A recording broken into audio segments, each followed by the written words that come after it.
राम त्याला आश्वासन देत बोलता, ठीक आहे, येतो मग मी काका. हो ये, मीही अनयशी बोलतो जाण्याबद्दल. अभि तिथून निघून जातो, पण राम मात्र तिथेच कसला तरी विचार करत बसता. आता पुढे तुला समजतंय ना मी काय बोलतोय ते? अनय त्याचं बोलून झाल्यावर मयुरीला विचारतो. ती बिचारी तर अगदीच भिगी बिल्ली बनून उभी होती. त्याच्या मिठीत ती काय बोलणार, कारण तिचाच डाव तिच्यावर उलटला होता.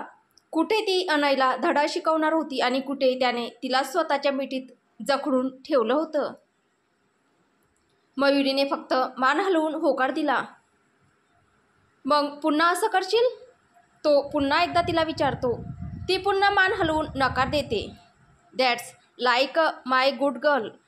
ती मान हलवून नकार देते तसं तो तिच्या कपाळावर ओठ टेकवत पटकन बोलतो, अनय थँक्स. बस तिच्या तोंडून इतकंच बाहेर पडतं आणि ती तिचे हात त्याच्या भोवती गुंफत त्याने मारलेली अर्धवट मिठी पूर्ण करते. दुसऱ्या दिवशी सकाळी देसाई मेन्शनमध्ये अभि लवकर येऊन अनयची वाट पाहत होता. काल रामशी बोलल्यावर ते अनयशी बोलले होते आणि अनय तयार होता त्याच्यासोबत साधना आणि भावनाच्या बंद पडलेल्या कंपनीत जायला. अरे अभि, आज इतका लवकर कसा आलास? राम हॉलमध्ये बसलेल्या अभिला बोलता. हो काका, ते काल तुम्ही अनयशी बोलल्यानंतर त्याचा मेसेज आलेला. आज सकाळी 9 वाजता तिकडे जाण्याचं ठरलं आहे. असं? पण मला तो बोलला नव्हता तेव्हा. याबद्दल काही हरकत नाही, तो तुझ्यासोबत यायला तयार झाला हेच खूप नाही का? राम काहीसे मस्करीत बोलता. त्यावर अभिलाही हसू येतं. काय झालं दद्दू, आज सकाळी सकाळी हसताय ते? मयुरी तिथे येत बोलते, पण तिचं लक्ष त्यांच्यासमोर बसलेल्या अभिकडे जात नाही. हो, कारण आज सासरा आणि जावई एकत्र जाणार आहेत त्यांच्या कामासाठी, म्हणून जरासं हसू आलं. पण तशी आतून भीतीही वाटते बरं, काही भलतंच नको घडायला तिकडे म्हणून. दद्दू मनातल्या मनात अभि आणि अनयचं एकमेकांसोबतचं वागणं आठवत हसत बोलता. मयुरीच्याही लक्षात येतं की दद्दू एक चान्सही सोडणार नाहीये तिला अभिबद्दल बोलण्यासाठी. दद्दू काय चाललंय इथे? अनय त्याचा आवरून तिथे येतो. तो विचारतो तर दद्दूला पण त्याचं सगळं लक्ष मयुरी आणि अभिवर होतं. काही नाही रे, तुम्हा सासरे जावयाचा स्वभाव पाहता आज जे काम करायला तुम्ही जाणार आहात ना, ते तुम्हाला जमेल की भलतंच काही होईल या विचाराने मला जरा हसू आले. तसं असेल तर दद्दू डोंट वरी अबाउट इट, कारण मी समजतो की जे काम करण्यासाठी मी जातोय ते बाकी कुठल्याही गोष्टींपेक्षा जास्त महत्त्वाचं आहे. त्यामुळे इतर गोष्टीमध्ये आणणं हा माझा मूर्खपणा ठरेल आणि तुम्हाला माहीत आहे की मी मूर्ख नाही. अनय दद्दूकडे पाहून बोलत होता आणि नकळत त्यांना मयुरीकडे इशारा करून तो बोलला ते किती खरं आहे हेही दाखवत होता. जे दद्दूलाही समजलं. तसं ते पुन्हा एकदा मनमोकळेपणाने हसले, पण त्यांच्या हसण्याचं कारण मात्र फक्त अनयला समजलं. सो चलायचं मिस्टर जाधव? अनय त्याच्याकडे आणि दद्दूकडे गोंधळून पाहणाऱ्या अभिला बोलतो. त्याचा अभिशी बोलण्याचा टोन अगदी सॉफ्ट नसला तरी पूर्वीसारखा रूढही नव्हता हे अभिच्याही लक्षात आले, म्हणून त्याला मनोमन बरंही वाटलं. त्याने एकदा मयुरीकडे पाहिलं. ती अनयकडेच पाहत होती म्हणून अभि हॉल बाहेर निघून गेला. आणि तू ऑफिसला तुला आयुष सोडायला येईल, पण नको त्या भानगडी करायच्या नाही, स्वतःचा जीव धोक्यात घालायचा नाही. तुला समजतंय ना मी काय म्हणतोय ते? अभि गेल्यावर अनय मयुरीला बोलतो. सॉरी, पण मी यातलं काहीच करणार नाही आहे. मयुरीही त्याला एंग्री लुक देत बोलते. कारण मी आज ऑफिसलाच जाणार नाही आहे. का? मला वेदा आंटीने बोलावलं आहे, सो मी आज तिकडे जाणार आहे आणि उद्याचं येईल परत. ठीक आहे. तसंही आता ज्या कामासाठी मी चाललोय त्यामुळे कदाचित मीही उद्याच परत येईल. पण तू तरी स्वतःची काळजी घे. तुला सोडायला ड्रायव्हर येईल, सोबत बॉडीगार्डही असतील. तेव्हा नाही करायचं नाही, त्यांना सोबत घेऊन जायचं. ते 24 तास तुझ्या सिक्युरिटीसाठी आहेत, समजलं? अनय तिच्या एंग्री लुककडे दुर्लक्ष करून तिच्या केसातून हात फिरवत बोलतो. त्यांना दोघांना तसं पाहून दद्दू घसा साफ करण्याचं नाटक करता. मी जरा आलोच, मला एक काम आठवलं म्हणत ते घाईघाईने तिथून निघूनही जातात.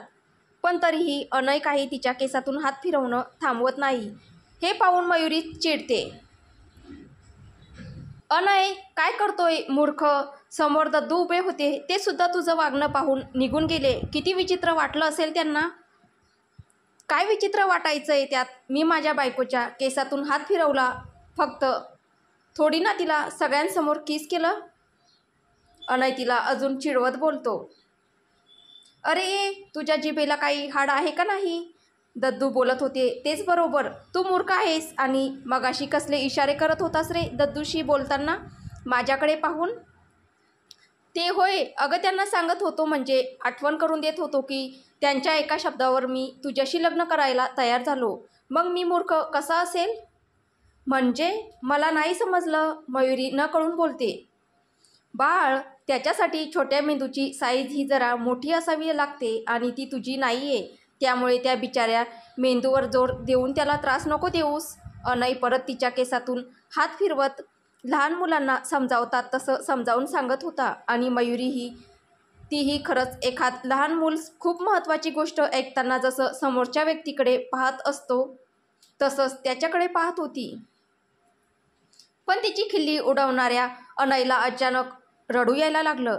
त्याच्या डोळ्यात तरळलेले पाणी पाहून मयुरीला कसं तरीच झालं. तिनं पटकन तिच्या केसातून फिरवणारा अनयचा हात तिच्या दोन्ही हातात घट्ट धरून ठेवला. मयुरी, का माहीत नाही, पण आज माझं मन मानत नाही आहे तुझ्यापासून दूर जायला. सकाळी उठल्यापासून असं वाटतंय जणू काहीतरी चुकीचं घडणार आहे आणि ते घडू नये म्हणून तुला मी परत कुठेतरी लपवून ठेवावं.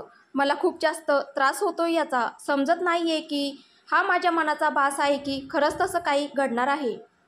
डोंट नो, पण प्लीज मयुरी, स्वतःची काळजी घे गं. कारण नसताना स्वतःला संकटात नको टाकूस. मी इतक्या जणांना गमावलंय, मला आता तुला गमवायचं नाही आहे. प्लीज घेशील ना स्वतःची काळजी? प्रॉमिस कर मला की तू स्वतःची काळजी घेशील प्लीज.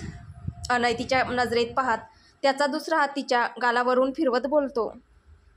रिलॅक्स अनय, मला काहीच होणार नाही. तू कालपासून माझा खूप जास्त विचार केल्यामुळे तुला असं वाटत असेल. आणि मीही प्रॉमिस करते की मी स्वतःची पूर्ण काळजी घेईल, स्वतःला कुठल्याच संकटात नाही टाकणार. आणि जर समजा काही झालंच तर मला खात्री आहे की तू मला नक्कीच त्यातून सुखरूप बाहेर काढशील ना? येऊ आता मी? अनय तिच्या हातून स्वतःचा हात सोडून घेत बोलतो. हो, आणि तूही काळजी घे स्वतःची, समजलं? बाय. अनय जायला वळतो. अनय, 1 मिनिट, मयुरी त्याला थांबवत बोलते. आता काय आहे मयुरी, मला खरंच खूप लेट झालंय आता. अनय मागे वळत बोलतो. पण तेवढ्यात त्याला एक शॉक बसतो. मयुरी त्याच्या एकदम जवळ येऊन उभी राहिलेली होती. तिला अचानक इतकं जवळ पाहून तो थोडा शॉक होतो, पण लगेच रिलॅक्स होतो. तेवढ्यात मयुरी मात्र त्याच्या गालावर ओठ टेकून ती लगेच तिथून पळ काढते. वेडी. अनय त्याच्या गालावरून हात फिरवत स्वतःशीच बोलतो आणि हसतच बाहेर निघून जातो. दुपारी एका खूप जुन्या बिल्डिंग समोर अभि आणि अनयची कार थांबते. ते दोघेही आत जाणार तोच अभिचा फोन वाजतो. अभि पाहतो तर जयचा फोन असतो, ज्याला अभिनी मयुरीवर लक्ष ठेवण्यासाठी म्हणून देसाई मेन्शनमध्येच ठेवलेलं होतं. अभि अनयला आत जाण्याचा इशारा करून कॉल रिसीव्ह करतो. हां, हॅलो जय, बोल, काय झालं? सगळं ठीक आहे ना? आणि मयुरी, ती ठीक आहे ना? बॉस, ते मयुरी मॅमसोबत अनय सरांनी जे बॉडीगार्ड पाठवलेले होते त्यांना कुणीतरी मारून टाकलं आहे. आणि मयुरी मॅम आणि तुमची बहीण या दोघीही त्यांच्या फ्लॅटवर नाही आहे. नक्कीच तिथे काहीतरी गडबड झाली आहे. What? Are you sure Jay? Yes sir. काय झालं मिस्टर जाधव? अभि आत का आला नाही हे पाहण्यासाठी म्हणून आलेला अनय त्याला शॉकमध्ये पाहून विचारतो. अभिला जयचा फोन येण्याच्या काही वेळ आधी देसाई मेन्शन. अनय गेल्यावर मयुरी एकटीच तिच्या रूममध्ये बसलेली होती. तोच आयुष तिथे आला. वहिनी, आत येऊ का मी? हो आयुष, ये ना, मी तुझीच वाट पाहत होते. मयुरी रूमचा दरवाजा उघडत बोलते.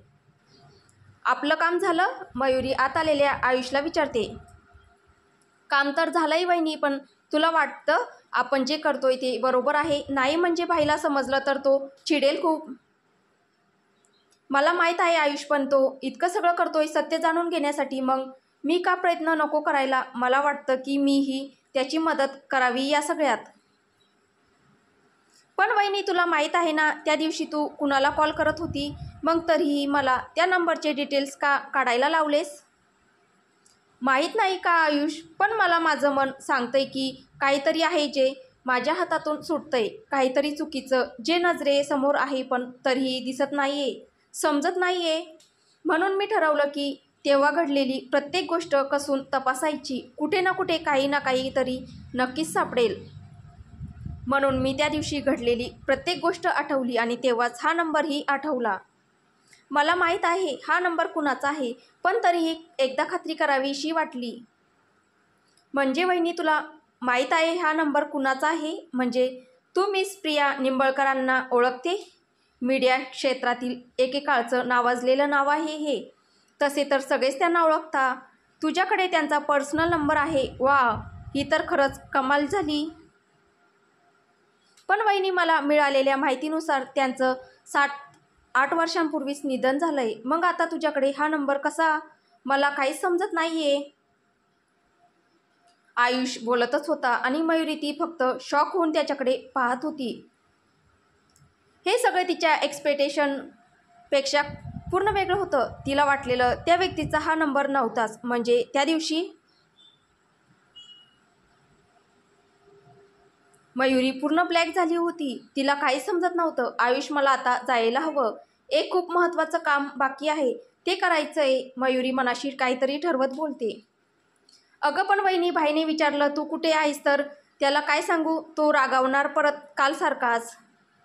अनयला मी पाहून घेईल. आयुष, तू नको काळजी करूस त्याची आणि त्याला मी सांगितलंय सकाळी मी आज वेदा आंटीकडे जाणार आहे. मला त्यांनी बोलावलंय म्हणून. सो डोंट वरी. म्हणत मयुरी लगेच तिथून निघून गेली. ही वहिनी तर गेली, पण भाई खरंच चिडेल. काय करू? त्याला सांगू का फोन करून? पण तो मलाच ओरडेल, तू तिला का जाऊ दिलं म्हणून. ओ गॉड, काय करू मी आता? आयुष दोन्ही हातात त्याचं डोकं पकडत बोलतो.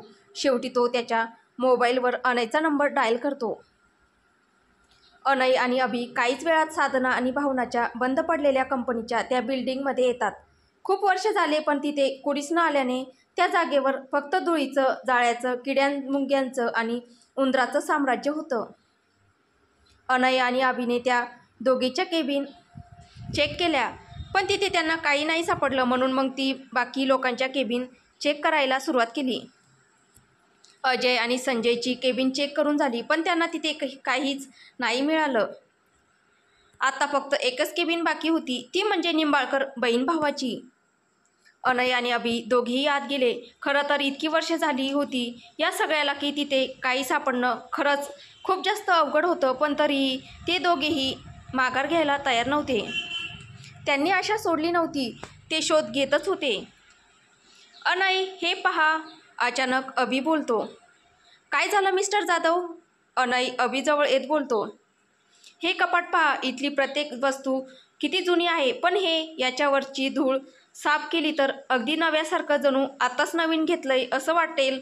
ही कंपनी इतके दिवस बंद होती, मग हे कपाट इथे कसं आलं असेल आणि काय असेल यात? अभि स्वतःशीच विचार करत बोलतो. ते तर ओपन केल्यावरच समजेल की त्यात नक्की काय आहे. अनय ते कपाट उघडण्याचा प्रयत्न करत बोलतो. हे तर लॉक आहे, म्हणजे नक्कीच इथे अजूनही कोणीतरी येतं. आपल्याला लॉक तोडावं लागेल. अनय त्या कपाटाचं लॉक तोडण्याची खटपट करत बोलतो. पण तसं केलं तर ज्याने पण हे कपाट इथे ठेवलंय त्याला आपण इथे येऊन गेल्याचं समजेल. अभि त्याला अडवण्याचा प्रयत्न करतो. तसंही आता आपल्याला माहीत तर आहेच ना की या सगळ्यामागे नक्की कोण आहे. मग काय हरकत आहे ही गोष्ट ही त्यांना समजली तर? हरकत नाही काही, पण ते सावध होतील आणि त्यांच्या पळवाटा शोधून काढतील. कुणी कितीही पळण्याचा प्रयत्न केला तरी मी मात्र प्रत्येकाचा हिशोब चुकता करणार आहे.